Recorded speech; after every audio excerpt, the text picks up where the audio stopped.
At the end of this year, there will be up to 7 million more women who are eligible for Medicaid through the Medicaid expansion program who will not be able to get health care because they can't find a doctor. Medicaid pays less than Medicare and private insurance for primary care. Not surprising. In 2012, the average Medicaid rates were only 59% Medicare rates for primary care services.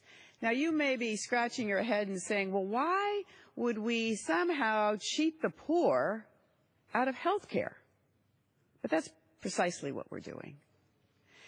And by reducing the amount of money available to physicians who provide care to the poor in this country, we are basically saying, find it if you can.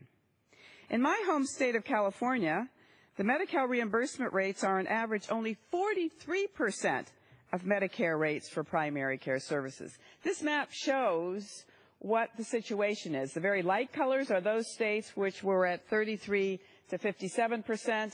The medium blue at 59 to 82, the dark blue at 85 to 98% of Medicare rates. So as you see, most states are in that 59 to 82%, but many states and many large states like California and Florida are between 33 and 57%. The Affordable Care Act addressed this issue by creating a 2-year Medicaid pay bump for certain primary care services for millions of low-income individuals newly eligible for Medicaid-covered care. Without congressional action by the end of this year, that pay bump expires, and with it, health care for millions of Americans.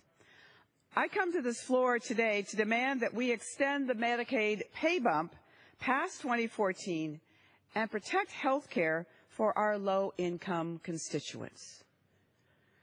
Additionally, the way the current pay bump is structured disadvantages women, many of whom prefer to see their trusted OB-GYNs to access primary and preventive care services. As we know, primary care and preventative care are crucial to the general health of our citizens, as well as to the reduction of health care costs. But the pay bump doesn't cover these crucial primary care providers.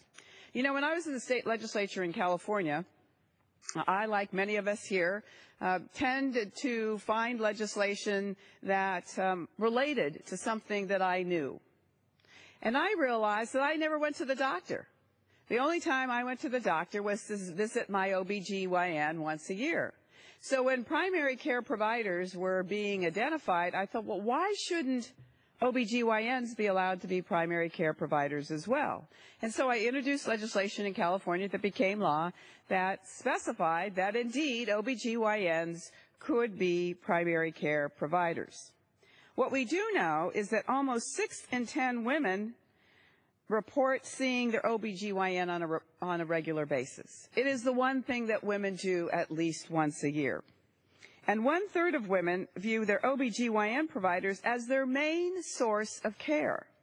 So federal recognition of primary care role that OB-GYNs play for women in the ACA's Medicaid pay bump lags behind this general recognition in many other sectors of our health care infrastructure.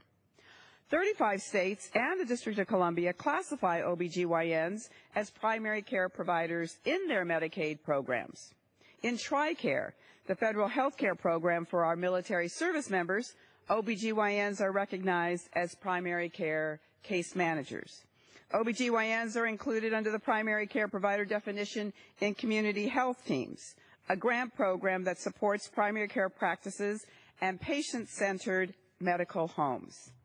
And in the primary care residency program called Teach Health Center Graduate Medical Education Program, that aims to increase the number of primary care residents and dentists trained in geographically isolated, economically or medically vulnerable communities. OB-GYNs are included as one of the primary care disciplines. Let's be clear.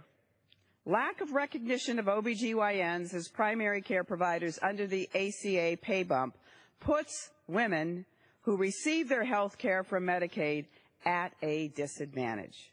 23% of women Medicaid beneficiaries report a problem finding a new doctor who will accept their insurance, compared to 7% of Medicare beneficiaries and 13% of women with private insurance, due very simply to the very low payment plans and rates that exist for Medicaid. I urge my colleagues to extend the Medicaid pay bump past 2014 and expand it to include a protection for women's health by officially including OB-GYNs as primary care providers. And with that, Mr. Speaker, I will yield the balance of my time to my very good friend and someone who I admire greatly as well, Congressman Rick Nolan from Minnesota.